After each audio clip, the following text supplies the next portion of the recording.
So hello and welcome to Unacademy GATE ESE Foundation batch. Let's crack it.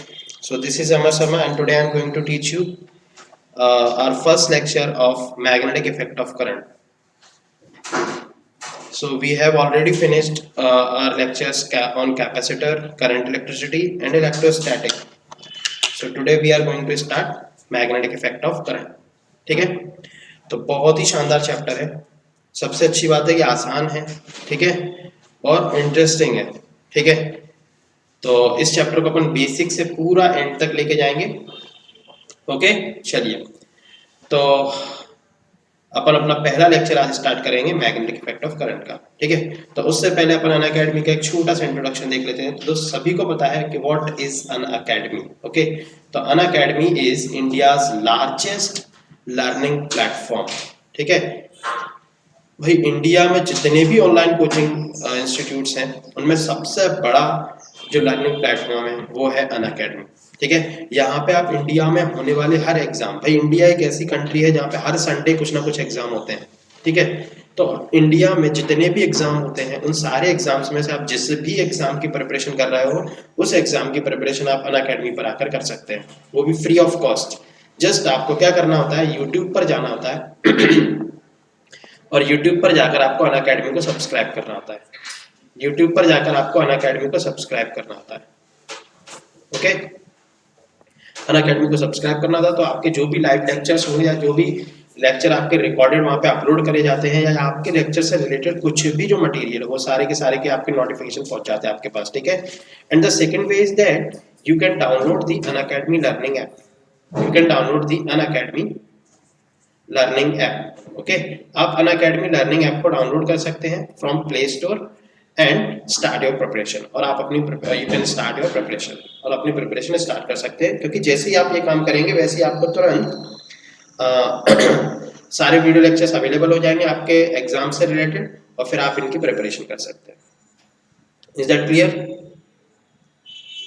Okay, चलिए, तो भाई video lectures की तो problem अपनी खत्म हो चुकी है, ठीक है। अब बात आती है कि क्या वीडियो लेक्चर्स इनफ हैं अपनी तैयारी के लिए। तो in my point of view video lectures are not enough.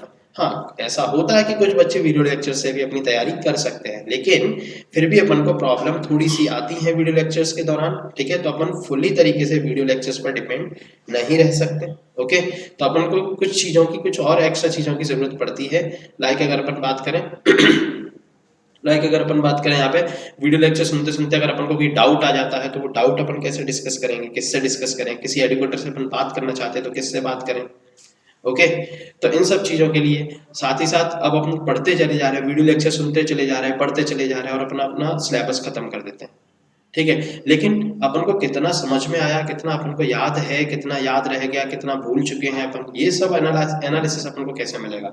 तो ये सब कुछ एनालिसिस करने के लिए, ये पूरा एनालाइज करने के लिए अपन को टेस्ट सीरीज की जरूरत पड़ती है और वो टेस्ट सीरीज की जरूरत पड़ती है। साथ ही साथ अपन को डाउट क्लासेस के लिए एडुकेटर की जरूरत पड़ती है। कभी कोई प्रॉब्लम आती है तो उस प्रॉब्लम को डिस्कस करने के लिए एडुकेटर की जरूरत पड़ती है। तो बहुत सारी ऐसी चीजें होती हैं जिनकी अपन को प्रिपरेशन के दौरान जरूरत पड़ती है और वो वीडियो लेक्चर्स में अवेलेबल नहीं होती, ठीक है। तो इन चीजों का भी सॉल्यूशन अनअकैडमी के पास है। तो वो सॉल्यूशन क्या है अभी आपको बताएंगे, उससे पहले सो दिस इज अमर शर्मा, आप मेरे लेक्चर सुन पा रहे हैं और आप मुझे देख पा रहे हैं, ठीक है। मैं आपको mechanics, modern physics, thermodynamics, electrodynamics, modern physics, optics, ये सारे टॉपिक्स पढ़ाने वाला हूँ, ठीक है। और यहाँ पर बेसिकली मैं ये चैप्टर्स पढ़ाने वाला हूँ उन बच्चों को जो गेट की प्रिपरेशन कर रहे हैं, ठीक है। तो उन बच्चों को इनकी क्या जरूरत है, इनकी जरूरत नहीं है, लेकिन हायर लेवल में जब अपन जाते हैं, बड़े बड़े सर्किट्स देखते हैं, है ना, थर्मोडायनेमिक्स चैप्टर मैकेनिक्स वाले, मैकेनिकल ब्रांच वाले बच्चे पढ़ते हैं, तो उनको वहाँ पे बहुत हाई लेवल पे मिलता है जो कि जिसका बेस अपन 11th-12th में पढ़ चुके होते हैं। अब 11th-12th का बेसिक जो है गेट की प्रिपरेशन करने तक काफी टाइम हो चुका होता है, तो अपन भूल चुके होते हैं या थोड़ा सा वीक हो चुका होता है, तो उसको वापस से रिफ्रेश करने के लिए, है ना, उस बेसिक को यहाँ पे अपन ये फाउंडेशन बैच में ये सारे चैप्टर्स पढ़ते हैं। लेकिन ये चैप्टर्स 11th वाले बच्चों के भी काम के हैं, 12th वाले बच्चों के भी काम के हैं, और जो नीट की प्रिपरेशन कर रहे हैं, जो जेई की प्रिपरेशन कर रहे हैं, केवीपीआई की प्रिपरेशन कर रहे हैं, उन सारे बच्चों के लिए है, ठीक है। और स्पेशली ये लेक्चर लेकिन किसके लिए है, जो गेट की प्रिपरेशन कर रहे हैं और उन्हें अपने बेसिक में कोई भी प्रॉब्लम आती है तो वो यहाँ आके उन चीजों को पढ़ सकते हैं पूरा। ओके चलिए, ये मेरा अनअकैडमी पर रेफरल कोड है AMARS। अगर आपको कहीं भी कोई भी प्रॉब्लम आती है अनअकैडमी पर, कोई लेक्चर आपका ओपन नहीं हो रहा है, then you can use this referral code और वो लेक्चर आपका ओपन हो जाएगा। अगर आप कोई रजिस्ट्रेशन वगैरह करना चाहते हैं then also you can use this referral code AMARS and again आपका रजिस्ट्रेशन इजीली हो जाएगा। ठीक है, इसके अलावा इस रेफरल कोड का एक और सबसे बड़ा बेनिफिट है, वो अपन अभी डिस्कस करेंगे। ठीक है, चलिए अब अनअकैडमी लर्निंग ऐप को आप कैसे डाउनलोड कर सकते हैं, तो अनअकैडमी लर्निंग ऐप को आप प्ले स्टोर से जाकर डाउनलोड कर सकते हैं, इंस्टॉल कर सकते हैं। ठीक है, और अपना गोल जैसे ही आप वहाँ पे सिलेक्ट करेंगे, आप जिस भी स्ट्रीम से UPSC, गेट, नीट, JEE है ना, तो जैसे ही आप अपना गोल सिलेक्ट करेंगे वैसे ही आपके सामने आपके एग्जाम से रिलेटेड सारे वीडियो लेक्चर्स ओपन हो जाएंगे। ओके चलिए अब बात करते हैं ये आइकनिक जो आपको बताया था ना कि अपन को और किन एक्स्ट्रा चीजों की जरूरत पड़ती है, तो वो एक्स्ट्रा चीजें क्या क्या है ध्यान से देखेंगे। बात करें अगर अपन वीडियो लेक्चर्स तो अपने पास हैं, लेकिन अभी अपन ने प्रॉब्लम्स भी डिस्कस करे थे कि अपन को क्या क्या प्रॉब्लम आता है, तो उन प्रॉब्लम के सॉल्यूशन के लिए अनअकैडमी आपको दो तरीके के सब्सक्रिप्शन प्लान अवेलेबल कराता है, एक प्लस सब्सक्रिप्शन और एक आइकनिक सब्सक्रिप्शन। तो प्लस सब्सक्रिप्शन में आपको क्या मिलेगा, तो वीडियो लेक्चर्स तो आपको मिल ही चुके थे है ना, जो कि आप कभी भी सुन सकते हैं, कहीं भी सुन सकते हैं। इसके अलावा अब अगर अपन बात करें प्लस कुछ और एक्स्ट्रा चीजों की है ना, तो वो चीजें क्या है, daily live class. Daily live class भाई, वीडियो लेक्चर्स क्या है, आप जब फ्री होंगे तब सुनोगे है ना, लेकिन अगर आप प्लस सब्सक्रिप्शन परचेस करते हैं तो एक रेगुलर तरीके से एक टाइम होगा कि इस टाइम पे ये लेक्चर लाइव होगा, तो आप उसको अटेंड करेंगे, तो आपको उस टाइम पे वो लेक्चर अटेंड करना है। लेकिन फिर भी चलो आप नहीं कर पा रहे तो वो लेक्चर बाद में रिकॉर्ड भी हो जाता है और आप रिकॉर्डेड लेक्चर सुन सकते हैं। तो डेली लाइव क्लासेस आपको मिलने वाले हैं। डाउट क्लियरिंग क्लासेस है ना, आप उनमें डाउट क्लियरिंग क्लासेस अलग से होते हैं, आप वहां पे बात करके डाउट्स पूछ सकते हैं। ठीक है, कोई भी टॉपिक आपका छूट गया, आप उसको वापस से समझना चाहते हैं तो वो टॉपिक वापस से आप यहाँ पे समझ सकते हैं। ठीक है, या इन लाइव क्लासेस में पोल्स कंडक्ट करे जाते हैं, क्विजेस होती हैं बहुत सारे है ना, तो टेस्ट एंड क्विजेस आपको मिलेंगे इस प्लस सब्सक्रिप्शन में है ना। टेस्ट भी बहुत जरूरी है क्योंकि अपन पढ़ते चले जा रहे हैं, वीडियो लेक्चर सुनते चले जा रहे हैं, लेकिन अब अगर अपन को एनालाइज करना है कि अपन को कितना आता है कितना नहीं आता, तो उसके लिए अपन को टेस्ट देने की जरूरत पड़ती है। ओके, और टेस्ट अनअकैडमी आपके लिए अवेलेबल कराता है और साथ में क्विजेस भी, इन क्विजेस में बहुत सारे प्राइजेस भी मिलते हैं। ठीक है, और फिर आपको बाद में इनके डिटेल्ड सॉल्यूशंस भी दे दिए जाते हैं जो भी टेस्ट और क्विजेस हैं। ठीक है, और यहाँ पे आपका एक स्ट्रक्चर्ड तरीके से है ना, अगर आप प्लस सब्सक्रिप्शन लेंगे तो आपका एक स्ट्रक्चर्ड तरीके से पूरा सिलेबस चलता है, कौन सा चैप्टर कब स्टार्ट होगा कब खत्म होगा है ना, फिर उस पर टेस्ट कैसे होगा। ठीक है, तो ये सारा स्ट्रक्चर्ड तरीके से आपका पूरा सिलेबस खत्म करवा के फिर आपको रिवीजन करा के और आपको मेन एग्जाम के लिए भेज दिया जाता है। ठीक है, तो वो स्ट्रक्चर्ड पूरी प्लानिंग अनअकैडमी आपके लिए अवेलेबल कराता है और साथ ही साथ अनलिमिटेड प्रैक्टिस। ठीक है, तो अगर आप प्लस सब्सक्रिप्शन परचेस करते हैं तो आपको ये एक्स्ट्रा चीजें सारी मिलती हैं। ठीक है, अब बात करते हैं इन सब के अलावा है ना, अगर अपन को चाहिए पर्सनल कोच भी है ना, बात करते हैं अपन आइकनिक सब्सक्रिप्शन की। तो आइकनिक सब्सक्रिप्शन में क्या है, जरा ध्यान से सुनेंगे। अगर अपन पर्सनल कोच भी चाहते हैं है ना, याद है जैसे अपन ना स्कूल में क्लास टीचर होता था जो अपन नहीं पढ़ते थे तो घर पे शिकायत तक पहुंचा देता था है ना, तो वैसा ही अगर अपन को पर्सनल कोच चाहिए जो टाइम टू टाइम अपन को वॉच करेगा, अपन को गाइड करेगा कि भाई किस तरीके से पढ़ना चाहिए, क्या पढ़ना चाहिए, आप एक दिन में क्वेश्चन कितने सॉल्व करते हैं, आप किसी क्वेश्चन को 1 मिनट के अंदर सॉल्व कर पाते हैं कि नहीं कर पाते, तो ये सारे काम पर्सनल कोच के रहते हैं और वो डेली बेसिस पे आपका पूरा एनालिसिस आपको देने वाला है कि आपकी एफिशिएंसी क्या है, आपकी एक्यूरेसी क्या है, सब कुछ। और ये पर्सनल कोच ऑलरेडी उस एग्जाम को क्रैक किए हुए बंदे होते हैं जिस एग्जाम की आप प्रिपरेशन कर रहे हैं। Is that clear? आप मान लो जेई की प्रिपरेशन कर रहे हैं तो ऑलरेडी यहाँ पे जो पर्सनल कोच है वो ऑलरेडी वहां पे all India rank 1, all India rank 2 ऐसे रैंक होल्डर्स होते हैं। ठीक है, तो ऐसे पर्सनल कोच आपको कोच करते हैं। ठीक है, means question and answers practice. याद है जैसे स्कूल में अपन 11th 12th में होते थे, 9th 10th में, तो अपन को गैस पेपर मिलता था। उस गैस पेपर में अपन क्या करते थे, उस गैस पेपर में अपन को कुछ सिलेक्टेड क्वेश्चंस होते थे और अपना फैकल्टी अपना टीचर बोलते थे कि इतने क्वेश्चंस लगा लो, आउट ऑफ मार्क्स आ जाएंगे। तो वैसे ही मेन जो क्वेश्चन एंड आंसर्स होते हैं जेई, नीट, यूपीएससी, गेट है ना, रेलवे, किसी भी एग्जाम के, उन सब की आपको प्रिपरेशन कराई जाती है। ठीक है, और बिल्कुल ये गैस पेपर होता है और बिल्कुल ऐसे ही क्वेश्चन आपको हो सकता है मेन एग्जाम में मिले आपके। ठीक है। आपका पूरा स्टडी प्लान आपको बना के दिया जाता है कि आपको कब पढ़ना चाहिए, कैसे पढ़ना चाहिए, रिवीजन कब करना चाहिए, कैसे करना चाहिए, ठीक है। पूरा स्टडी प्लान आपको बना के दिया जाता है और वो सारे बेनिफिट्स जो प्लस सब्सक्रिप्शन में थे, तो ये सब कुछ मिलता है अपन को कहाँ, आइकॉनिक सब्सक्रिप्शन में। और याद रहे video lectures, extra video lectures अपन को पहले ही अवेलेबल हो चुके हैं, है ना, लेकिन एक स्ट्रक्चर्ड प्लानिंग वे में वीडियो लेक्चर्स यहाँ पे अपन को अलग से मिलने वाले हैं। Is that clear? चलिए, तो ये होता है अपना प्लस सब्सक्रिप्शन और अपना आइकॉनिक सब्सक्रिप्शन, ठीक है। तो ये वो सारी टीम है जो आपको पढ़ाने वाली है यहाँ पे गेट चैनल पर, है ना। Maruti Tiwari sir, Ankit Goyal sir, Sanchit Jain sir, Jaspal Singh sir, देख सकते हैं उनकी प्रोफाइल वगैरह। Ankit Goyal sir already all India rank 1 holder है, वो भी एक बार नहीं 2 बार, है ना। तो ऑल इंडिया रैंक 1 वो भी कितनी बार, 2 बार, ठीक है, गेट में, है ना। गेट में जो बच्चे इंजीनियरिंग की तैयारी कर रहे हैं उन्हें गेट पता होता है। तो अंकित गोयल सर ऑलरेडी वहां पे ऑल इंडिया रैंक 1 ला चुके हैं, वो भी कितनी बार, 2 बार। ओके, और आईआईटी इंदौर से गोल्ड मेडलिस्ट है। मारुति तिवारी सर आईआईटीएन, संचित जैन सर, इनकी फैन फॉलोइंग देखोगे तो पागल हो जाओगे, उनकी क्लास का भी अटेंड करके देखना। जसपाल सिंह सर, इनकी ऑल इंडिया रैंक 4 है, ठीक है। आईईएस, इंडियन इंजीनियरिंग सर्विस, है ना, इंडियन इंजीनियरिंग सर्विस में ऑल इंडिया रैंक 4, ठीक है, जो कि बिल्कुल यूपीएससी जैसा एग्जाम होता है। यूपीएससी से अपन सिविल सर्विस में जाते हैं, इससे इंजीनियरिंग सर्विस में बनते हैं, ठीक है। तो ऐसे लोग आपको टीच करेंगे तो सोचो आपकी रैंक क्यों नहीं आ सकती, आप किसी एग्जाम को क्रैक क्यों नहीं कर सकते। ये बाकी की टीम है, आप उनकी प्रोफाइल देख सकते हैं, सिविल इंजीनियरिंग, मैकेनिकल इंजीनियरिंग, सभी ब्रांच से रिलेटेड। तो ये सारे लोग कहीं ना कहीं उस एग्जाम को एक टॉप रैंक के साथ ऑलरेडी क्रैक कर चुके हैं जिस एग्जाम की आप प्रिपरेशन कर रहे हैं, ठीक है। और ऐसा ही हर स्ट्रीम में होता है, हर स्ट्रीम में। आप जेई की तैयारी करोगे तो वहां पे जेई के टॉप रैंक होल्डर्स आपको पढ़ाएंगे। आप यूपीएससी की तैयारी करोगे तो वहां पे ऑलरेडी पहले से ही यूपीएससी को क्रैक कर चुके लोग आपको टीच करने वाले हैं, जो कहीं ना कहीं रिटायर्ड आईएएस ऑफिसर या आईएएस की जॉब छोड़ के यहाँ पे टीच करने के लिए आए, तो ऐसे लोग आपको टीच करते हैं। यहाँ पे आप प्रोफाइल देख सकते हैं, सभी की प्रोफाइल आपके सामने अवेलेबल है। ओके, इसके अलावा अगर अपन बात करें गेट पर चलने वाले सारे बैचेस देख रहे हैं आप, यहाँ पे लगभग हर स्ट्रीम के लिए बैच है।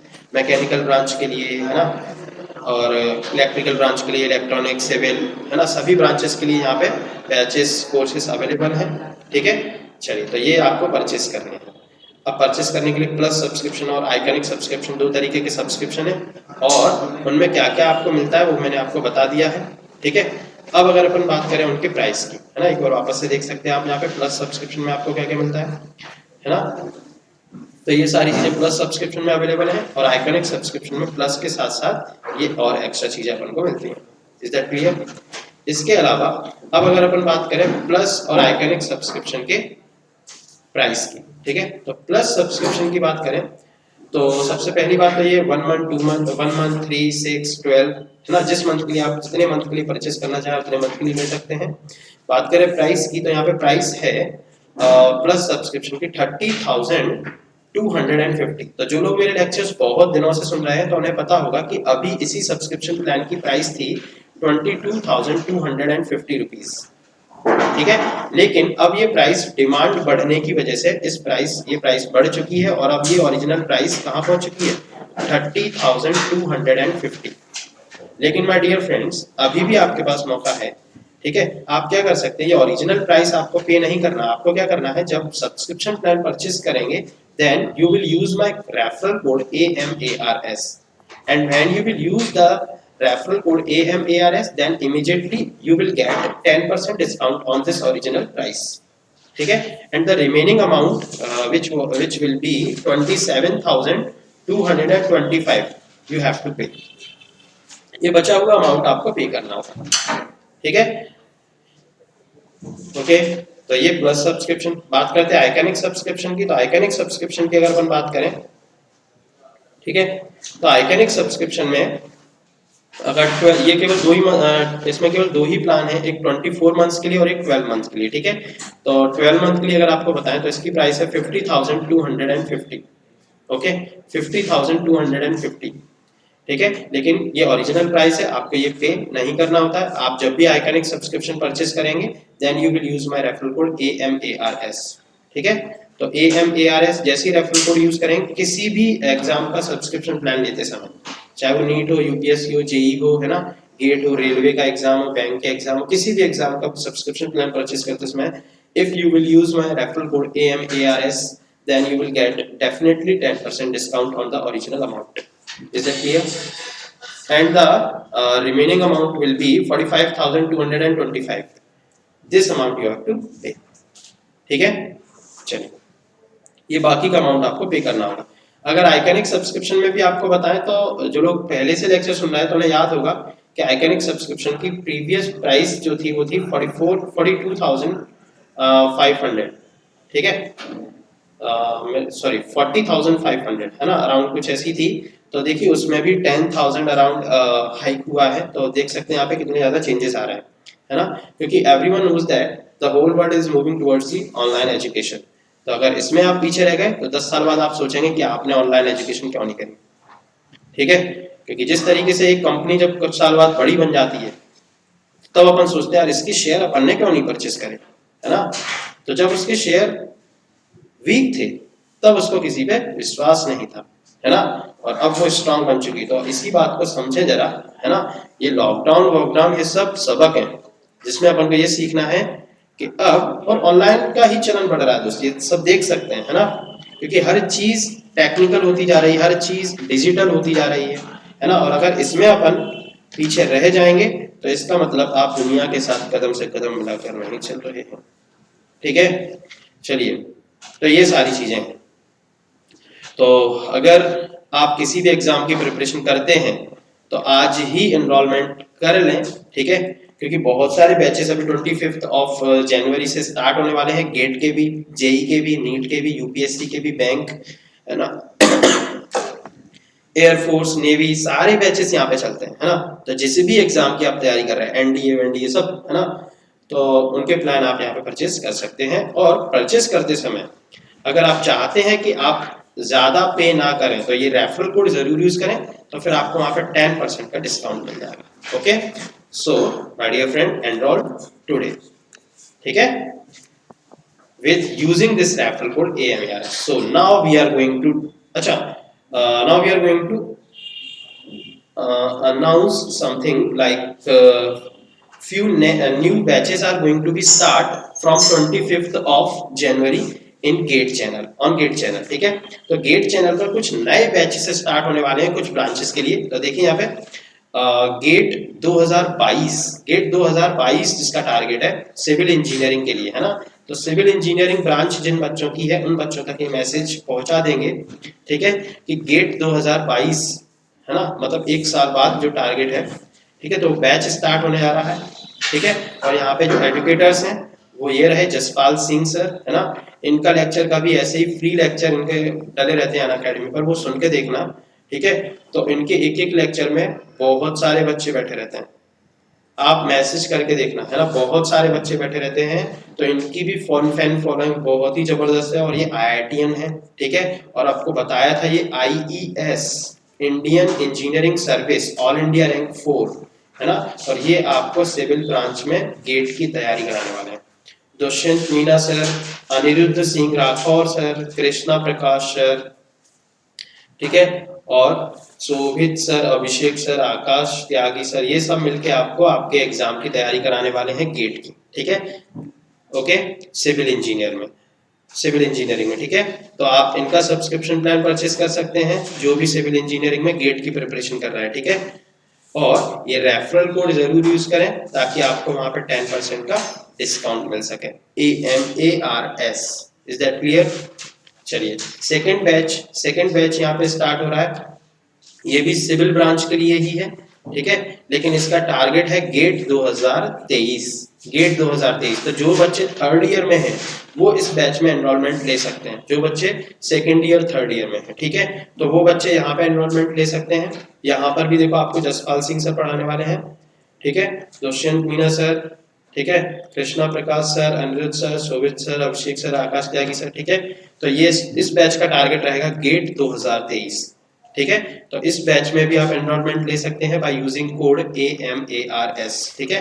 तो ये कोड आपको यूज करना है और आप एनरोलमेंट ले सकते हैं, ठीक है। अगला बैच है ये केमिकल इंजीनियरिंग वाले बच्चों के लिए है जो केमिकल इंजीनियरिंग ब्रांच के हैं, ठीक है। इस बैच का टारगेट है गेट 2022, गेट 2022। यहाँ पे Ankur Bansal sir, Shailendra Kumar sir, Dipendra Punia sir, Sumit sir, Manish sir, ये सब आपको मिलके आपके केमिकल ब्रांच में गेट की प्रिपरेशन कराने वाले हैं। तो बहुत ही शानदार फैकल्टीज हैं, ठीक है, और सब कहीं ना कहीं उस एग्जाम को ऑलरेडी क्रैक कर चुके हैं जिस एग्जाम की वो आपको तैयारी करा रहा है। ये सबसे बड़ा फीचर है अनअकैडमी का, क्योंकि अनअकैडमी पर ऑलरेडी वही फैकल्टीज ज्यादातर होते हैं जो ऑलरेडी उस एग्जाम को क्रैक कर चुके हैं, तो उन्हें पता रहता है कि वहां तक पहुंचने का रास्ता क्या है, ठीक है। तो AMARS अगेन आपको वही कोड यूज करना है यहाँ पे, ठीक है, ताकि आपको 10% का डिस्काउंट मिल सके, ठीक है। आपको मैं फिजिक्स पढ़ा रहा हूँ, ठीक है। तो मेरी प्रोफाइल इज ऑल्सो NITN, ठीक है, मैं भी एक NITN हूँ, ठीक है। बैच 2010 2014 है ना, 10 to 14, ठीक है। बीटेक फ्रॉम NIT भोपाल, ठीक है। तो NIT भोपाल में पहुंचने के लिए AIEEE को क्रैक करना होता था मेरे टाइम पे, जिसको आप आज JEE मेंस बोलते हैं, ठीक है। तो उसमें रैंक लानी होती है और फिर अपन को ये कॉलेज अलॉट होता है NIT, जो कि हर स्टेट में एक होता है, national institute of technology Bhopal. The full form is Maulana Azad national institute of technology Bhopal, ठीक है। तो IIT के बाद अपने NITs का नंबर आता है, ठीक है। तो यहाँ पे लगभग सारे फैकल्टीज ऐसे ही मिलेंगे आपको जो ऑलरेडी उस एग्जाम से कुछ ना कुछ ताल्लुक रखते हैं जिस एग्जाम की आप तैयारी कर रहे होते हैं, ठीक है। चलिए, यहाँ पे ये एक और बैच है मैकेनिकल ब्रांच के लिए, है ना, मैकेनिकल ब्रांच के लिए ये बैच है, ठीक है, ओके, जिसका टारगेट रहेगा गेट 2022। तो यहाँ पर भी आप रेफरल कोड AMARS यूज करके सब्सक्रिप्शन प्लान परचेस कर सकते हैं, ठीक है। तो इसका भी टारगेट गेट 2022 है। इसमें फाइनल ईयर के बच्चे और थर्ड ईयर के बच्चे एनरोलमेंट ले सकते हैं, ठीक है। और यहाँ की टीम भी बहुत ही शानदार है, ठीक है। तो आपको बहुत ही मजा आने वाले हैं इस बैच में, ठीक है। मैक्सिमम लोग एनरोलमेंट ले चुके हैं। अगर आप भी सिविल मैकेनिकल ब्रांच से हैं या आपका कोई फ्रेंड या रिलेटिव है, तो आप उसको इस बैच के बारे में बता सकते हैं, ओके, ठीक है। तो ये सारे बैचेस जो हैं 25 जनवरी से स्टार्ट होने वाले हैं, है ना, 25 जनवरी, याद रखेंगे, 26 जनवरी से एक दिन पहले, ठीक है। चलिए, लास्ट बैच जो 25 जनवरी से स्टार्ट होने जा रहा है वो है मैकेनिकल ब्रांच के लिए ही, ठीक है, मैकेनिकल ब्रांच के लिए ही बैच नंबर C, ठीक है, जिसका टारगेट रहेगा गेट 2023। तो इसमें सेकेंड ईयर और थर्ड ईयर के बच्चे एनरोलमेंट ले सकते हैं, ठीक है। और यहाँ पर भी आपको रेफरल कोड सब जगह आपको यूज करना है AMARS। जब आप ये रेफरल कोड यूज करेंगे तभी आपका एनरोलमेंट होगा और तभी आपको 10% का डिस्काउंट मिलेगा, ठीक है। तो ये बैच भी 25 जनवरी से स्टार्ट होने वाला है। Is that clear? चलिए, तो अब अपन अपना आज का लेक्चर स्टार्ट करते हैं। Magnetic effect of current, our new chapter is going to be start, ठीक है। तो आज अपना नया चैप्टर है मैग्नेटिक इफेक्ट ऑफ करंट, ठीक है। तो मैग्नेटिक इफेक्ट ऑफ करंट अपन आज स्टार्ट करेंगे, ठीक है। चलिए, तो मैग्नेटिक इफेक्ट ऑफ करंट की स्टार्टिंग कैसे होती है, बहुत ध्यान से सुनेंगे, एकदम कहानी टाइप में चलेगा पूरा चैप्टर, आपको बहुत ध्यान से सुनना है, ठीक है। तो मैग्नेटिक इफेक्ट ऑफ करंट, अगर अपन इसके चैप्टर के नाम को तोड़ दें, है ना, मैग्नेटिक, यहाँ पे अपन को क्लियरली नजर आएगा, देखेंगे यहाँ पे मैग्नेटिक, है ना, इसको हिंदी में बुलाया था चुंबकीय, इफेक्ट मतलब प्रभाव, ऑफ करंट मतलब करंट का, तो करंट का, है ना, मतलब धारा का, करंट को हिंदी में धारा बोला जाता है। तो अगर हिंदी में इसका नाम लिखे ना तो और ज्यादा क्लियर हो जाएगा। देखो, धारा का चुंबकीय प्रभाव, है ना, धारा का चुंबकीय प्रभाव, चुंबकीय प्रभाव, ये है इसका हिंदी नाम। समझ में आ रहा क्या है यहाँ पे? मैग्नेटिक इफेक्ट ऑफ करंट मतलब यहाँ पे करंट की वजह से कहीं ना कहीं मैग्नेटिक फील्ड प्रोड्यूस होने वाला है। करंट की वजह से कहीं ना कहीं क्या प्रोड्यूस होने वाला है? मैग्नेटिक फील्ड प्रोड्यूस होने वाला है। That's why this chapter named as magnetic effect of current. अब इसको बताया किसने? तो इसकी कहानी स्टार्ट होती है 1820 से। कहां से स्टार्ट होती है? 1820 से। देख सकते हैं आप यहाँ पे एक डायग्राम है यहाँ पे, जिसमें आप देख सकते हैं कि एक वायर है, सभी को दिख रहा है, एक वायर है और उस वायर का कनेक्शन एक बल्ब से है और एक बैटरी से। जैसे ही अपन ने बैटरी ऑन करी तो देखो वायर बल्ब जल गया अपना, है ना। और इसका मतलब क्या है, यहाँ पे करंट फ्लो हो रहा है, यहाँ पे क्या फ्लो हो रहा है, करंट। और जैसे ये करंट यहाँ से पास हुआ इस निडल के पास से, ठीक है, और यहाँ पे देखो अपना जो वायर है वो कैसा है, अनइंसुलेटेड, मतलब यहाँ पे उसके ऊपर वायर के ऊपर कोटिंग नहीं करी गई है, वायर के ऊपर कोटिंग नहीं की गई है। तो मतलब यहाँ पे जैसे ही करंट पास हुआ तो पता क्या देखा गया, ये ऑरस्टेड ने देखा, किसने देखा, ऑरस्टेड ने। तो ऑरस्टेड ने क्या देखा कि जैसे ही एक निडल के पास से करंट पास होता है ना, तो ये निडल है अपनी मान लो और यहाँ से करंट जा रहा है, तो निडल अपने आप वहां पर डिफ्लेक्ट होने लगती है, निडल अपने आप क्या होने लगी, डिफ्लेक्ट। जैसे ये करंट ऊपर की तरफ जा रहा है या नीचे की तरफ जा रहा है, जैसा भी मान रहा हूं, मान लो, तो जैसे इस निडल के पास है, इस निडल के पास पे जो कि बिल्कुल रेस्ट में पड़ी हुई थी, लेकिन जैसे ही इसके पास से करंट पास हुआ वैसे ही इसमें डिफ्लेक्शन स्टार्ट हो गया, वैसे ही इसमें क्या स्टार्ट हो गया, डिफ्लेक्शन स्टार्ट हो गया, और निडल अपनी जगह पे ऐसे डिफ्लेक्ट करने लगी, निडल अपनी जगह पे क्या करने लगी, डिफ्लेक्ट करने लगी। Is that clear? ठीक है, निडल अपनी जगह पे क्या करने लगी, डिफ्लेक्ट करने लगी। सो व्हाई, ये निडल अपनी जगह पे डिफ्लेक्ट क्यों करने लगी? तब ऑरस्टेड ने बहुत सारे एक्सपेरिमेंट करे, है ना, और फाइनली ऑरस्टेड ने पता लगा लिया कि जब जब किसी वायर में करंट फ्लो करता है, कुल मिला के जहां जहां इस दुनिया में करंट, वहां वहां उस करंट के सराउंडिंग एक magnetic field. So this is called magnetic effect, किसका, करंट का। ठीक है, तो ये बताने वाले साइंटिस्ट कौन थे अपने, ऑरस्टेड। ठीक है, तो ऑरस्टेड ने 1820 में, ऑरस्टेड कहाँ के थे, ऑरस्टेड थे अपने डैनिश, है ना। तो in 1820 Oersted, a Danish physicist, discovered that there is a relationship between current electricity and magnetism, कि मैग्नेटिज्म और करंट इलेक्ट्रिसिटी में कुछ तो रिलेशन है, और फाइनली उनने वो रिलेशन बता भी डाला।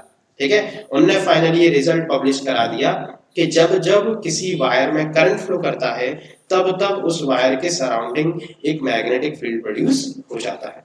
ठीक है, तो उन्होंने यहाँ पे दो कंक्लूजन्स दिए। ठीक है, तो ऑरस्टेड कंक्लूडेड दैट,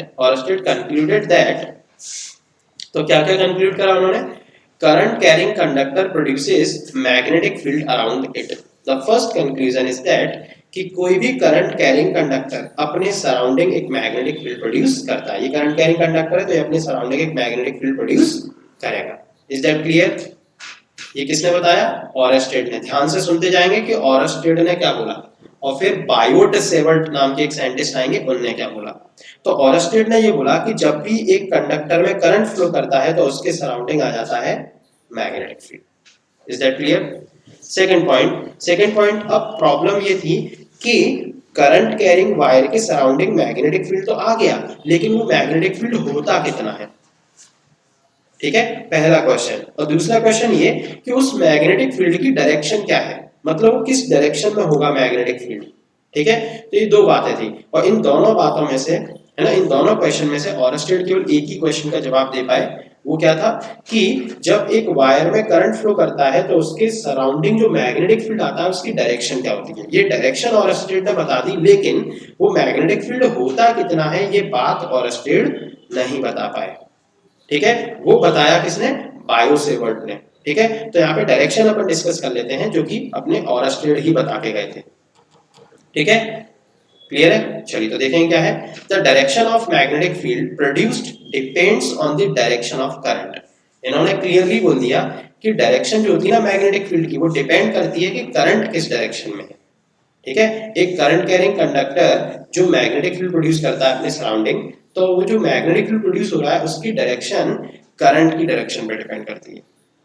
ठीक है, और उसको निकालने के लिए अपन को यूज करना होता है राइट हैंड रूल। क्या यूज करना होता है, राइट हैंड रूल। अब ये राइट हैंड रूल क्या होता है, तो सबसे पहले अपन उसको ही देख लेते हैं। ठीक है, राइट हैंड रूल क्या होता है, तो उसके लिए अपन को एक दो डायग्राम देखने होंगे। तो यहाँ पे देखो, आपको क्लियरली यहाँ पे दिखाया गया है एक डायग्राम। यहाँ पे देखो क्या दिख रहा है आपको, एक डायग्राम में करंट नीचे की तरफ है, एरो दिख रहा होगा आपको रेड कलर में नीचे की तरफ। ठीक है, और एक दूसरा डायग्राम देखेंगे उसमें करंट ऊपर की तरफ है। ठीक है, ओके।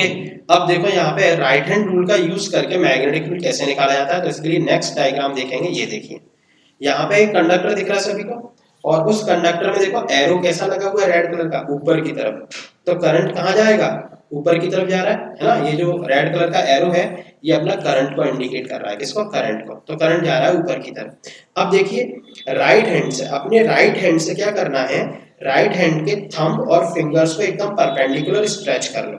राइट हैंड के थंब और फिंगर्स को परपेंडिकुलर स्ट्रेच कर लेंगे और फिर इस कंडक्टर को इमेजिन करना है कि अपन ने पकड़ लिया। ओरिजिनली है ना, रियलिटी में पकड़ना नहीं, वरना करंट लग जाएगा, है ना।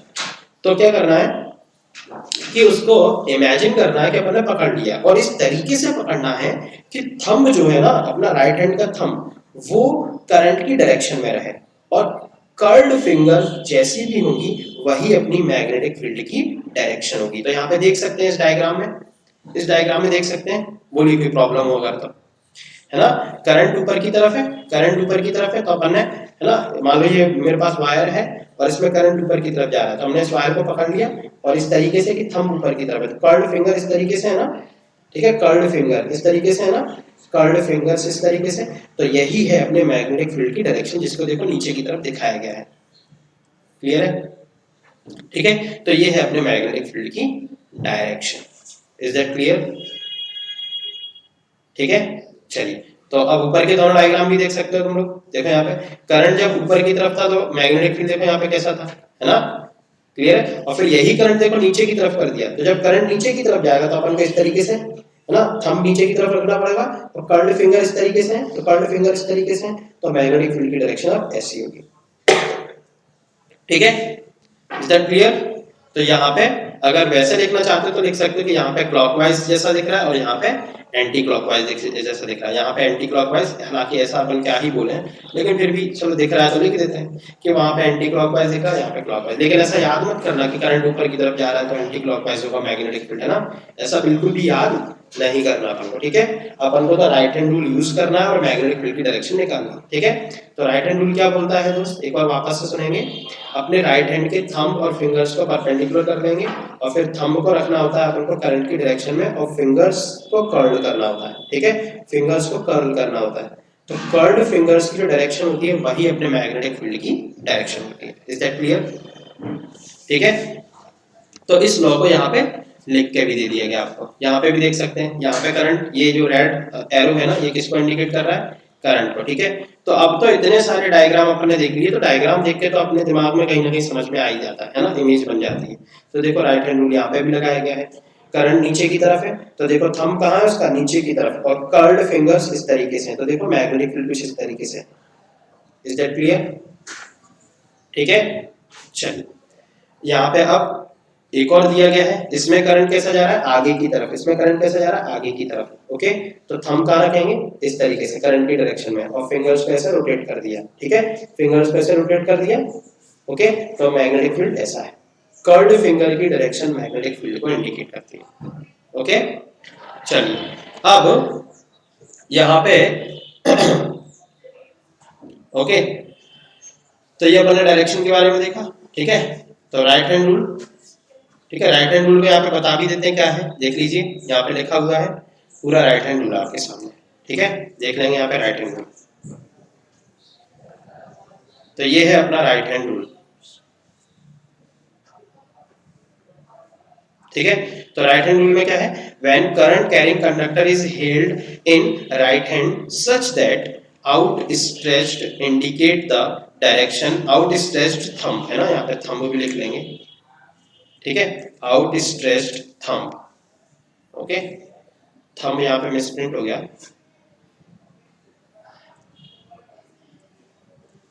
Out stretched thumb,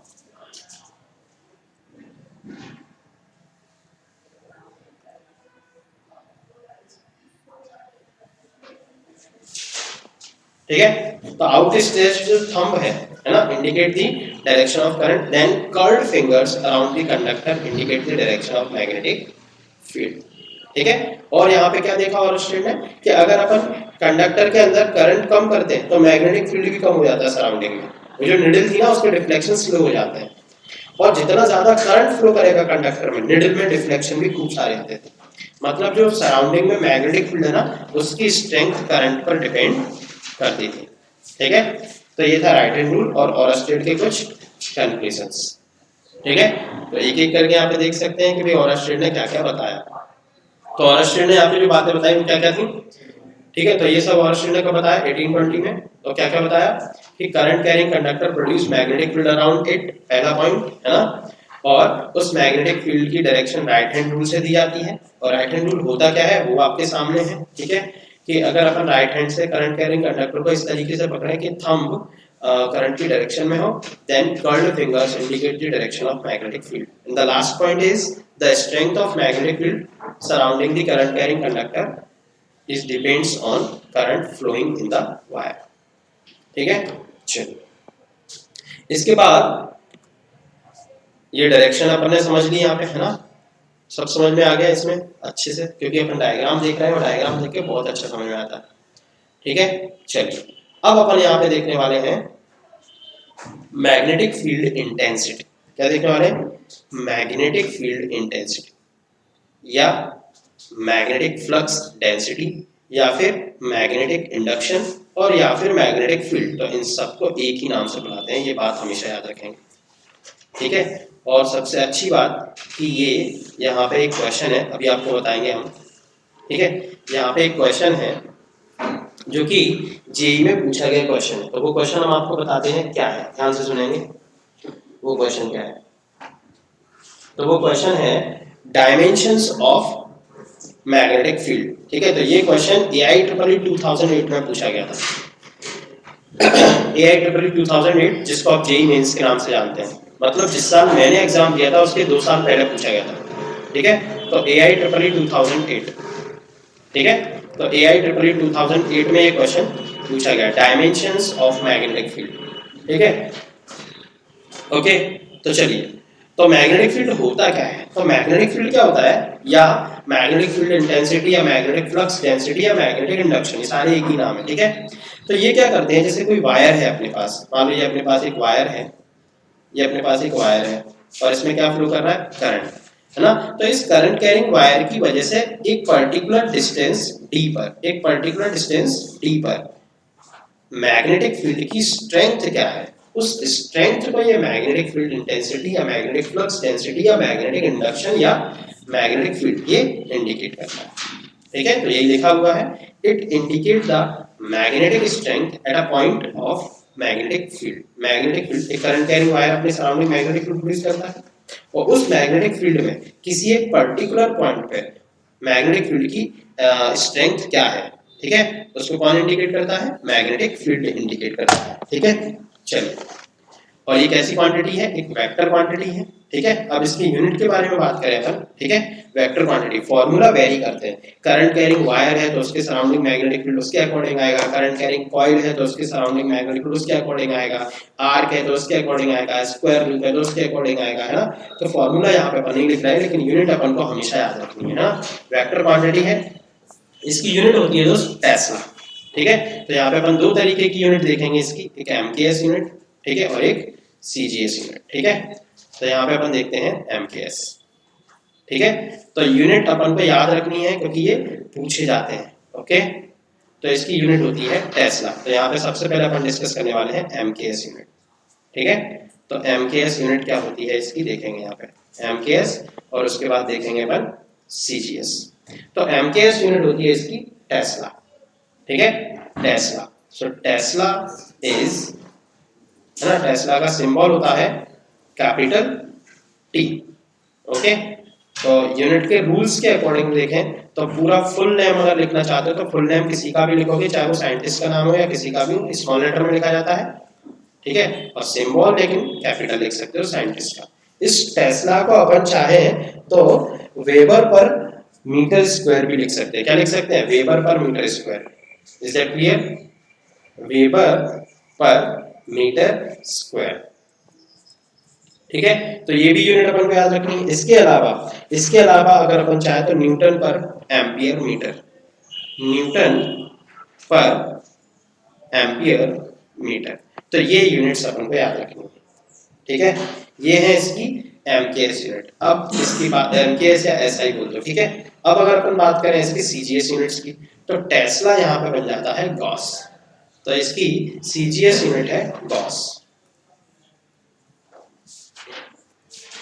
okay. CGS unit है इसकी गॉस, जिसको अपन कैपिटल जी से इंडिकेट कर सकते हैं, और वेबर पर मीटर स्क्वायर की जगह है इसकी यूनिट मैक्सवेल, ठीक है, मैक्सवेल पर सेंटीमीटर स्क्वायर, और एक और यूनिट लिख सकते हो डायन पर एम्पियर सेंटीमीटर, तो ये भी इसकी यूनिट है, ठीक है। तो ये इसकी एसआई यूनिट और सीजीएस यूनिट है। यहाँ पे अपन को इनका कन्वर्जन भी पता होना चाहिए, यहाँ पे अपन को क्या पता होना चाहिए, इनका कन्वर्जन।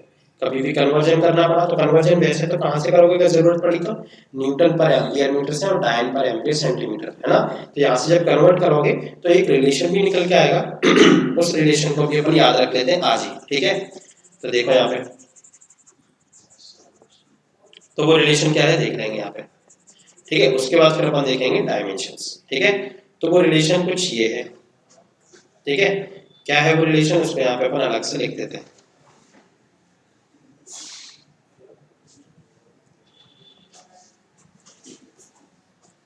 ठीक है। तो वो रिलेशन है 1 tesla is equals to 1 tesla is equals to 10 raised to power 4 gauss. 1 tesla is equals to 10 raised to power 4 gauss. ये रिलेशन अपन को याद रखना है, ठीक है। अब फाइनली अपन वो क्वेश्चन करने वाले हैं जो AIEEE 2008 में पूछा गया है ना, जेईई मेंस 2008 कि डायमेंशंस ऑफ मैग्नेटिक फील्ड। तो डायमेंशंस ऑफ मैग्नेटिक फील्ड क्या होते हैं, तो टेस्ला से अपन डायमेंशन नहीं लिख सकते, वेबर पर मीटर स्क्वायर से भी डायमेंशन लिखना मुश्किल है। डायमेंशन अपन बड़े इजीली लिख सकते हैं, किसका कौन सा फार्मूला देखें, कौन सी यूनिट देखें, न्यूटन पर एम्पियर मीटर। तो न्यूटन के डायमेंशन सबको पता है, क्या होते हैं न्यूटन के डायमेंशन, फोर्स है तो ml t-2, ओके।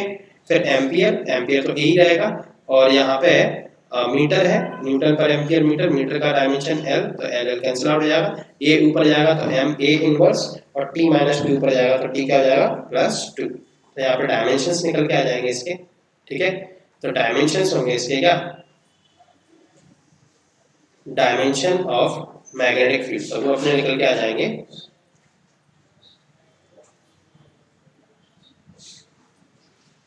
ठीक है। तो वो डायमेंशंस अपने होंगे m a-1 और t-2, ठीक है। तो m a-1 और t-2 ये डायमेंशंस हैं जो कि पूछे गए थे, ठीक है। चलिए, तो यहाँ पे अपन ने मैग्नेटिक फील्ड इंटेंसिटी या मैग्नेटिक फील्ड या मैग्नेटिक इंडक्शन, इसके यूनिट और डायमेंशंस देखे, ठीक है। और ये अपन को याद रखने हैं, ठीक है, आगे चल के ये काम आएंगे बहुत, ठीक है। चलिए, अब यहाँ पे अपन डिस्कस करने वाले हैं, अच्छा वो डायग्राम अपन वापस से एक बार बना देते हैं। ये अपना करंट कैरिंग वायर था, ठीक है। मतलब ये क्या होती है, करंट कैरिंग वायर में यहाँ पे क्या फ्लो हो रहा था, करंट फ्लो हो रहा था, और अपन को करंट फ्लो हो रहा था तो इससे एक फिक्स पॉइंट पर जिसकी डिस्टेंस अपन ने मान ली d, और यहाँ पर क्या निकालना था, मैग्नेटिक फील्ड, मतलब जो होता है वही मैग्नेटिक फील्ड एक्चुअल में वो जो स्ट्रेंथ होती है उसको कौन इंडिकेट करता है, मैग्नेटिक फील्ड इंडिकेट करता है ना। इस पर्टिकुलर पॉइंट पे मैग्नेटिक फील्ड की क्या स्ट्रेंथ है, ठीक है। चलो तो ये अपन ने क्या कैलकुलेट करा, मैग्नेटिक फील्ड की यूनिट एंड डायमेंशंस, ओके। चलो अब अपन आगे चलते हैं। अब यहाँ पे अपन कैलकुलेट करने वाले हैं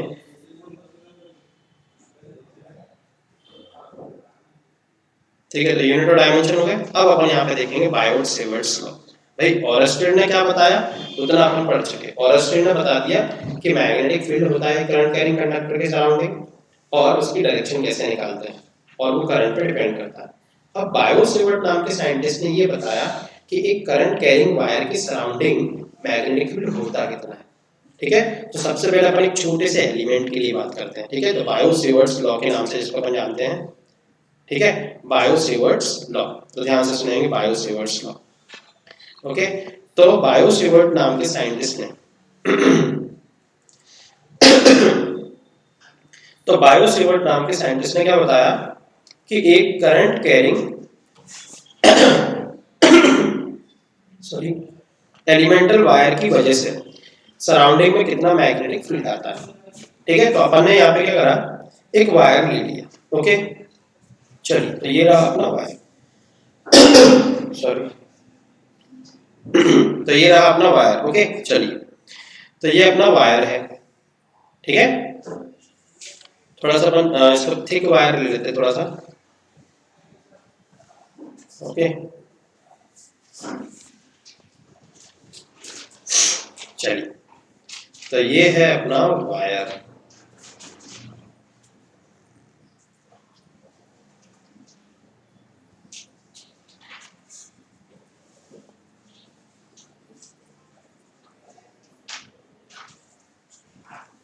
चलिए देखेंगे, तो ये अपना एक वायर है। ओके, और इस वायर पे अपन ने एक छोटा सा एलिमेंट ले लिया, और इस वायर में करंट भी फ्लो कर रहा है, आई। कितना करंट फ्लो कर रहा है, आई।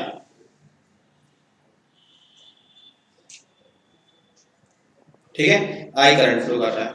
अब यहाँ पे अपन ने ले लिया एक छोटा सा एलिमेंट, ये छोटा सा अपन ने एक एलिमेंट ले लिया, एक छोटा सा एलिमेंट ले लिया अपन ने, DL।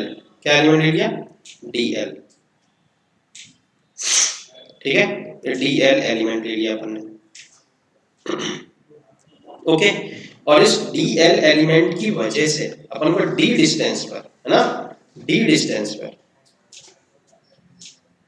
D डिस्टेंस पे यहाँ पर अपन ने एक पॉइंट ले लिया, कुछ एंगल पे ले लेते हैं ताकि अपन को एंगल के बारे में भी क्लियर हो जाएगा थोड़ा सा। ठीक है, तो ये D डिस्टेंस पर अपन ने एक पॉइंट ले लिया। ठीक है, कुछ इस तरीके से देखेंगे जरा, ये है ना, एलिमेंट के सेंटर से। कहां से लिया, एलिमेंट के सेंटर से। ये एक छोटा सा पॉइंट ले लिया जहां पे अपन मैग्नेटिक फील्ड निकालना चाहते हैं इस करंट कैरिंग वायर की वजह से। ठीक है, ठीक है, चलिए, और उस पॉइंट और एलिमेंट को मिलाने वाली लाइन और वायर के बीच में बनने वाला ये जो एंगल है, इसको मान लिया अपन ने थीटा। ठीक है, तो ये सारी बात है। अब बायो सेवर्ट ने कुछ लॉ दिए, तो वो लॉ क्या थे, ध्यान से सुनेंगे। वो लॉ थे कुछ इस तरीके से। तो बायो सेवर्ट के जो लॉ थे वो बहुत ध्यान से सुनेंगे, और उससे अपना एक फॉर्मूला निकल के आएगा जो अपन को क्या बताएगा कि एक करंट कैरिंग वायर के एलिमेंटल वायर की वजह से कितना मैग्नेटिक फील्ड प्रोड्यूस होता है। फिर उसको इंटीग्रेट कर देंगे तो पूरे वायर की वजह से मैग्नेटिक फील्ड आ जाएगा।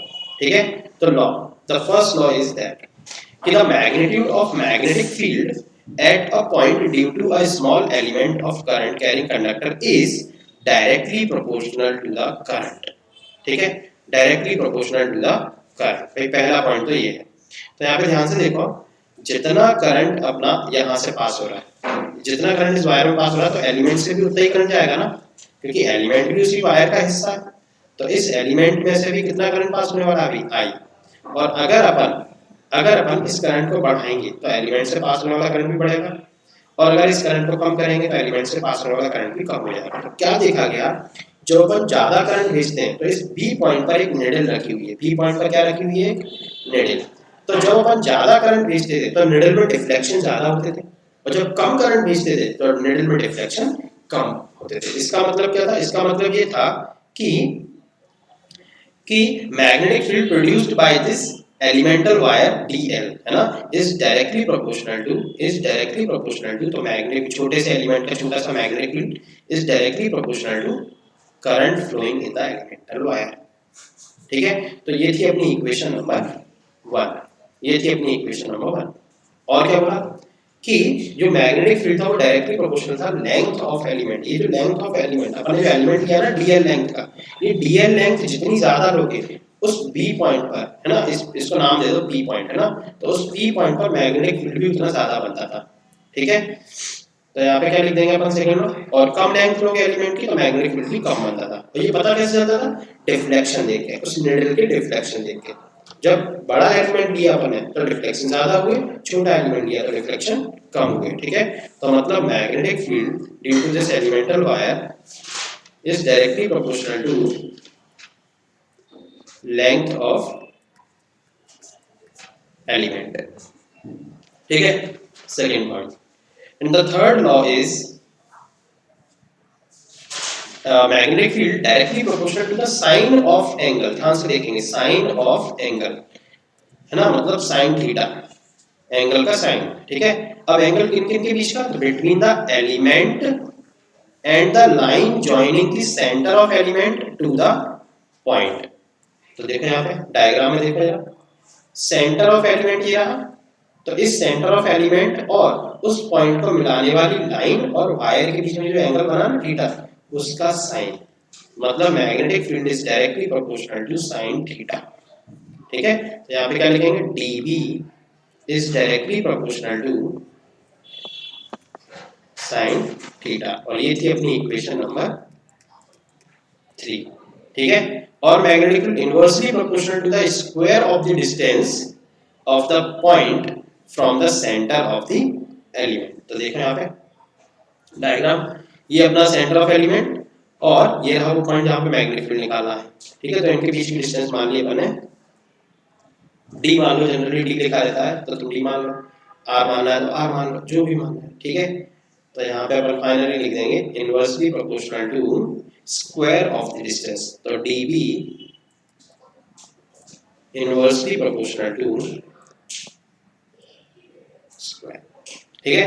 तो यहाँ पे देखो एक बात पता चल रही, मैग्नेटिक फील्ड जो है ना वो क्या है, inversely proportional to square of the distance, मतलब ये इनवर्स स्क्वायर ऑफ डिस्टेंस को हमें करना है, मतलब ये कंजर्वेटिव टाइप का फोर्स फील्ड है, ठीक है। ओके, तो ये 4 लॉ दिए किसने, बायो सेवर्ट नाम के साइंटिस्ट ने, ठीक है। अब इन 4 लॉ के बेस पर उन्होंने इन चारों इक्वेशंस को एक साथ लिख दिया, तो फ्रॉम इक्वेशन 1 2 3 4, ठीक है, इन सारी इक्वेशंस को एक साथ लिख दिया, ठीक है। तो लिख देते, चलिए इन सारी इक्वेशंस को एक साथ अपन लिख देते, ओके। चलिए इन सारी इक्वेशंस को अपन एक साथ लिख देंगे,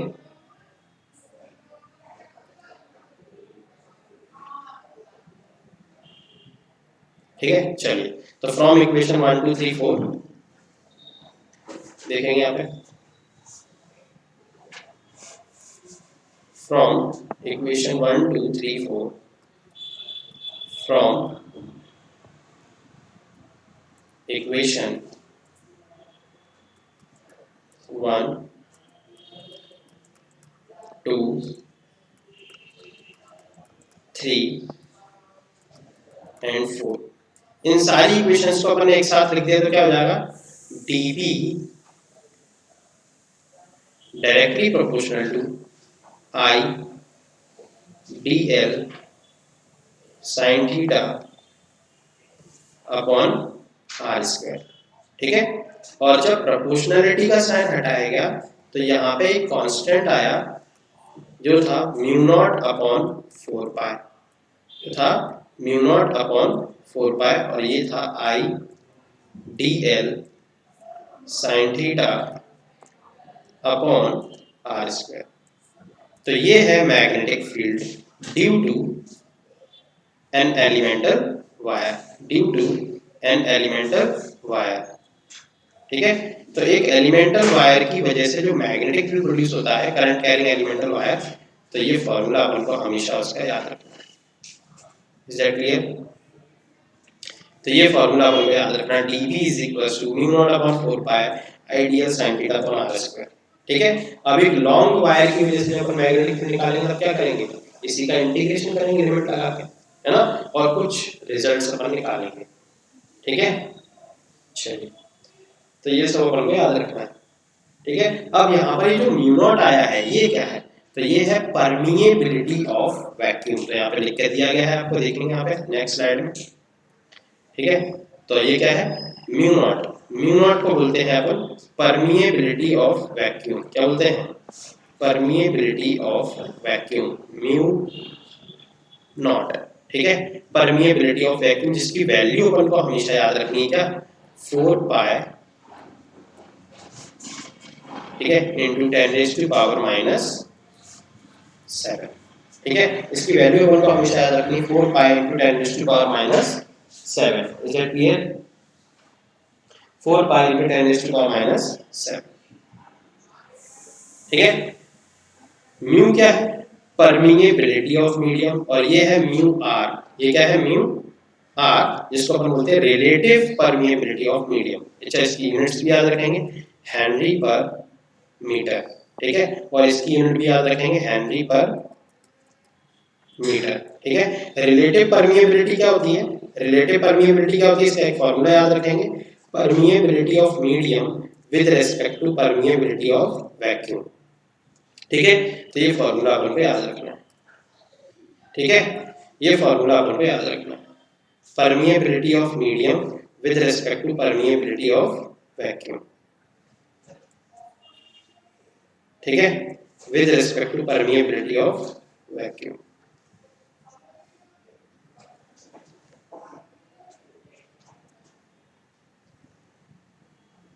ठीक है, अब यहाँ पे देखा जरा, दोनों की unit henry per metre, henry per metre, तब म्यू आर, अपना जो रिलेटिव परमिएबिलिटी है वो क्या हो जाएगा? वो हो जाएगा यूनिट लेस एंड डायमेंशनलेस। तो याद रखेंगे, रिलेटिव परमिएबिलिटी क्या होता है? Unitless and dimensionless.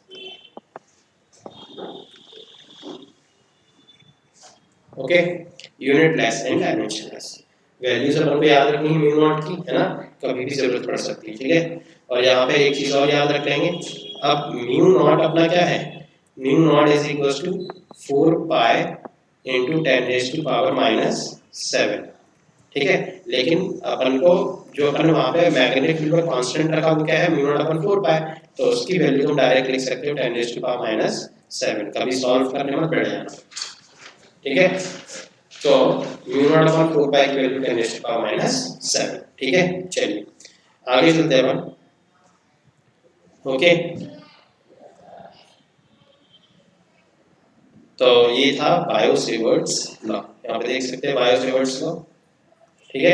एक करंट कैरिंग वायर है, उसके एक छोटे से एलिमेंटल की वजह से, है ना, अपन एक पी पॉइंट पे जो कि आर डिस्टेंस है एलिमेंट के सेंटर से, ठीक है, वहां पे मैग्नेटिक फील्ड निकालना चाहते हैं, ठीक है। चलिए अब यहाँ पे कुछ रिजल्ट्स हैं जो अपन को याद रखने हैं, तो वो रिजल्ट क्या है जरा ध्यान से सुनेंगे। ये क्या है? अपनी निडल है ना, ये क्या है? निडल है, ओके। चलिए अब यहाँ पे एक दो रिजल्ट हैं, तो वो रिजल्ट जरा सुन लेंगे पहले। तो वो रिजल्ट क्या है? अगर ध्यान से देखो, इस पी पॉइंट को देखो, ये वायर है और पी पॉइंट यहाँ पे है ना, पी पॉइंट यहाँ पे है। अगर इस पी पॉइंट को देखो हम ऐसे ऊपर लेके आएंगे, अभी यहाँ पे है ना, अगर हम उस पी पॉइंट को वायर के ऊपर लेके आए, वायर के ऊपर, तो देखो थीटा क्या हो रहा है? थीटा डिक्रीज हो रहा है, देखो क्लियरली नजर आ रहा है, थीटा डिक्रीज हो रहा है। और जैसे ही वायर के ऊपर आएगा वो पी पॉइंट, तो वैसे ही वो थीटा क्या हो जाएगा? 0। और अगर वायर के इस तरफ अपोजिट की तरफ नीचे जाएगा, है ना, या तो तुम वायर के इधर ऊपर ला सकते हो यहाँ पे, और या फिर कहाँ लेके आ सकते हो? यहाँ पे। अगर तुम उस पी पॉइंट को यहाँ लेके आओगे तो थीटा 0 हो जाएगा, और उस पी पॉइंट को अगर नीचे लेके जाओगे तो थीटा 180 हो जाएगा। Is that clear? ये बात सभी को नजर आ रही, ठीक है। अगर इस पी पॉइंट को ऊपर लेके जाओगे तो ऐसा लेके जाओगे, है ना, तो थीटा क्या होता जाएगा? डिक्रीज होता जाएगा, है ना, थीटा क्या होता जाएगा? डिक्रीज होता जाएगा इस तरफ, है ना। और फाइनली जैसे ही वायर के ऊपर पहुंचोगे तो क्या हो जाएगा? 0 हो जाएगा। और अगर नीचे लेके जाओगे तो थीटा इंक्रीज होता जाएगा, और फाइनली जैसे ही वायर के पास पहुंचोगे तो क्या हो जाएगा? 180 हो जाएगा। ये बात सबको नजर आ रही? तो अब इसी बेस पर एक रिजल्ट है, क्या है? ध्यान से सुनेंगे कि वायर के अब थीटा क्या हो गया? 0 या 180, और साइन 0 अपना फॉर्मूला मैग्नेटिक फील्ड के फॉर्मूला में क्या है? साइन थीटा आ रहा है। और जब थीटा 0 या 180 हो जाता है तो उस टाइम पे साइन की वैल्यू क्या हो जाती है? साइन की वैल्यू हो जाती है 0, ठीक है। तो ध्यान से सुनेंगे वो रिजल्ट क्या है। तो वो रिजल्ट क्या है देखा जाए ध्यान से। तो यहाँ पे फर्स्ट रिजल्ट यहाँ पे नोट के फॉर्म में लिखा है अपन, तो नोट है यहाँ पे कुछ, ठीक है। तो फर्स्ट नोट क्या है ध्यान से देख लो, first note, okay. First note, if theta is equal to 0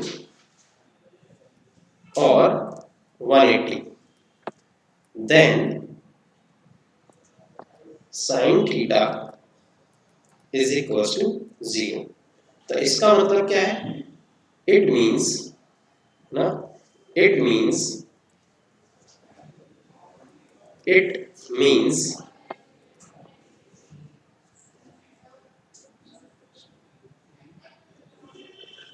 on the current carrying wire, current carrying wire, current carrying wire, current carrying wire or along with the wire, along with the wire, magnetic field always remains zero, हमेशा zero रहता है क्योंकि sine zero zero हो गया। ठीक है, तो इस फॉर्मूले में तो अपना साइन थीटा आ रहा है, तो उसमें साइन थीटा जब जीरो पुट करोगे तो ये सब कुछ जीरो ही हो जाएगा। ठीक है, तो एक वायर के अलोंग, करंट कैरिंग वायर के अलोंग या वायर के ऊपर, इन दोनों जगहों पर मैग्नेटिक फील्ड हमेशा बिना कुछ सोचे समझे आपको जीरो कर देना। तो ये था नोट नंबर 1। नोट नंबर 2 की बात करें अगर, मतलब सेकंड नोट क्या रहेगा यहाँ पे अपना, सेकंड नोट इज,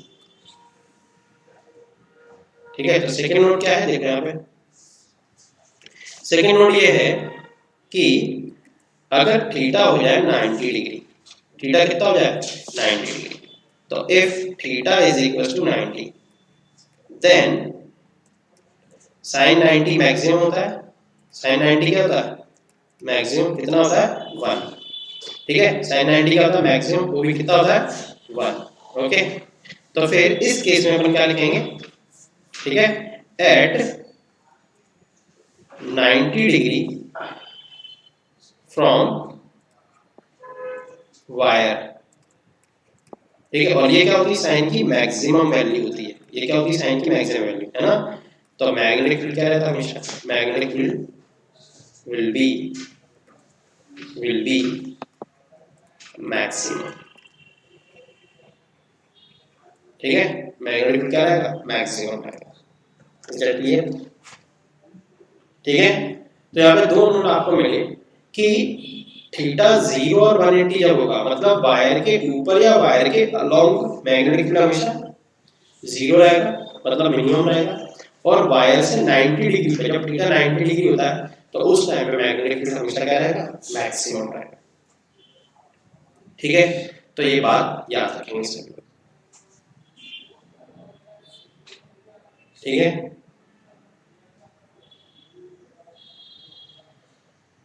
चलो तो ये था, है ना। तो बायो सेवर्ट अपना यहाँ से स्टार्ट हुआ, देख सकते हैं। ठीक है, तो ये था बायो सेवर्ट, एक वायर के छोटे से करंट कैरिंग वायर के छोटे से एलिमेंट की वजह से किसी पी पॉइंट पर कितना मैग्नेटिक फील्ड होता है, तो मैग्नेटिक फील्ड अपने निकाला यहाँ पे। ओके, ठीक है, तो मैग्नेटिक फील्ड कितना होता है ये अपने देख लिया। ठीक है, चलो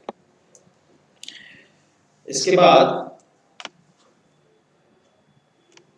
बायो सेवर्ट और फिर बायो सेवर्ट के लॉ, उन्होंने 4 लॉ दिए, और फिर किसी वायर के सामने कितना मैग्नेटिक फील्ड बनता है वो मैग्नेटिक फील्ड का फार्मूला अपन को मिल चुका है। वहां पे परमिएबिलिटी एक नया टर्म आया।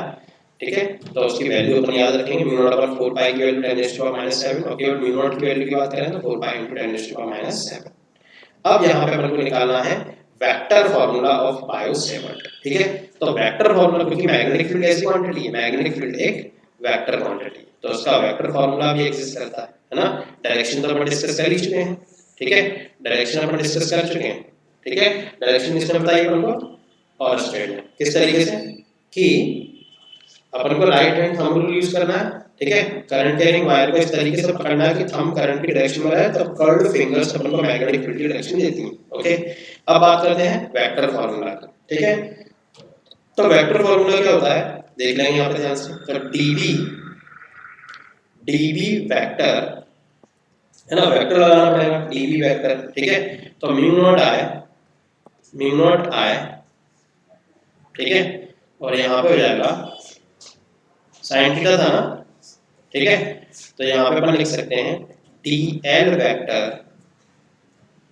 क्रॉस आर वेक्टर, क्योंकि वहां पे डायरेक्शन का कौन आर कैप ही देगा ना, तो आर कैप को अपन क्या लिख सकते हैं, आर वेक्टर अपन उसका मैग्नीट्यूड, तो नीचे जो 4 पाई आर था वो बन जाएगा 4 pi R cube. So this is the vector formula of magnetic field.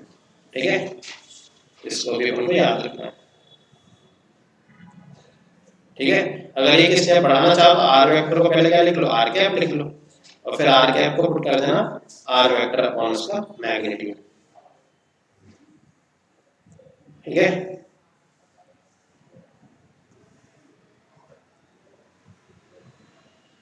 Okay, चलिए, तो ये है अपना वेक्टर फॉर्मूला।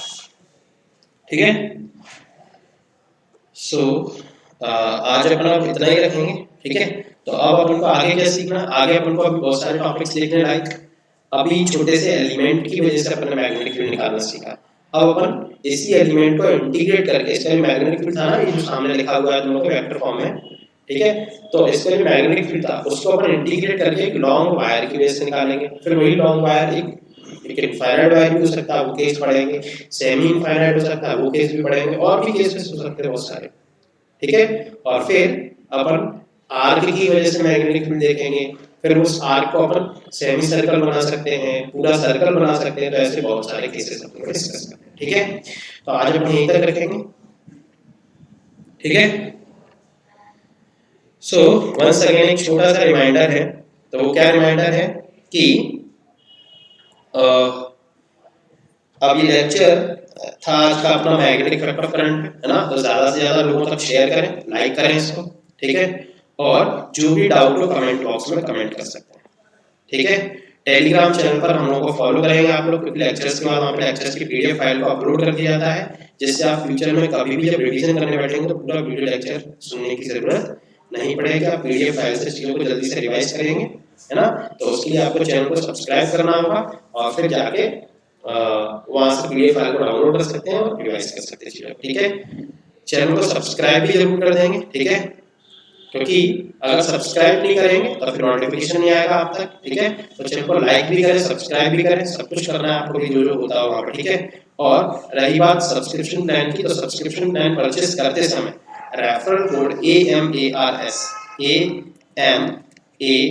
AMARS जरूर यूज करें, अदरवाइज आपको 10% का डिस्काउंट नहीं मिलेगा। ठीक है, और ये रेफरल कोड और भी बहुत सारी जगह होता है। ठीक है, और साथ ही साथ चैनल को जो वहाँ पे जो बेल आइकन का बटन होगा उसको हिट कर देंगे, ताकि आपके पास सारे नोटिफिकेशंस आ जाया करें। ओके, तो ये था अपना आज का लेक्चर। नेक्स्ट लेक्चर में अपन जो टॉपिक अपने बचते हैं वो सारे कवर करेंगे। Okay, thank you and bye.